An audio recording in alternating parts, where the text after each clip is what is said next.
श्रापित बदसूरत राजकुमारी की एक रोमांचक और शिक्षाप्रद कहानी। बहुत समय पहले की बात है। एक दूर राज्य में एक सुंदर और खुशमिजाज राजकुमारी रहती थी जिसका नाम रत्नप्रिया था। उसकी सुंदरता और बुद्धिमानी की दूर दूर तक चर्चा थी, लेकिन उसकी एक आदत थी जो उसे परेशानी में डालने वाली थी। उसे अपनी सुंदरता पर बहुत गर्व था। वह हमेशा दूसरों की सुंदरता को तुच्छ समझती और उनका मजाक उड़ाती थी। एक दिन एक बूढ़ी महिला राजमहल में आई और उसने राजकुमारी से पानी मांगा। राजकुमारी ने उस महिला को देखकर ठहाके लगाते हुए कहा, इतनी कुरूप, क्या तुम्हारे पास पानी खरीदने की भी ताकत नहीं है? वह बूढ़ी महिला कोई और नहीं बल्कि एक शक्तिशाली जादूगरनी थी जो गरीबों की मदद करने के लिए बदल कर आई थी। राजकुमारी का मजाक सुनकर जादूगरनी बहुत क्रोधित हुई और उसने कहा, तुम्हारे इस अभिमान ने तुम्हें अंधा बना दिया है। अब तुम उसी रूप में जियोगी जैसा तुम दूसरों को समझती हो। इतना कहते ही जादूगरनी ने राजकुमारी को श्राप दे दिया। राजकुमारी की सुंदरता एक पल में गायब हो गई और वह एक बदसूरत कुरूप स्त्री बन गई।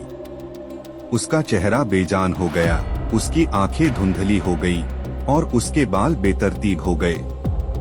अब वह खुद को पहचान भी नहीं पा रही थी। राजकुमारी ने रोते हुए जादूगरनी से माफी मांगी और कहा, मुझे माफ कर दीजिए, मैं अपनी गलती मानती हूँ। मैंने अभिमान में आकर आपकी अवहेलना की। जादूगरनी ने कहा, इस श्राप से छुटकारा पाना आसान नहीं होगा, लेकिन एक तरीका है।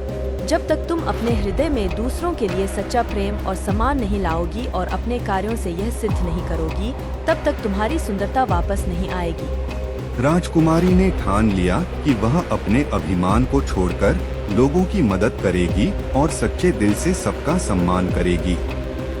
अगले दिन से ही उसने राजमहल छोड़ दिया और गांव में रहने लगी। वह गरीबों की सेवा करने लगी, बीमारों की देखभाल की और जरूरतमंदों की मदद की। धीरे धीरे उसके व्यवहार में परिवर्तन आने लगा और लोग उसकी दयालुता की प्रशंसा करने लगे।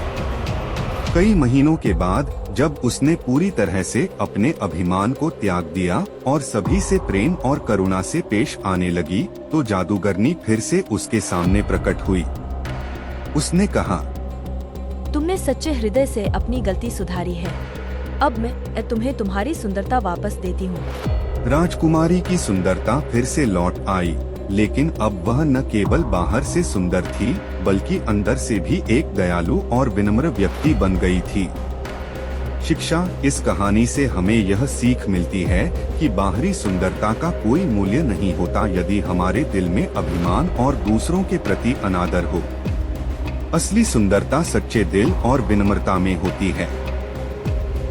Please like, share and subscribe our channel to learn more.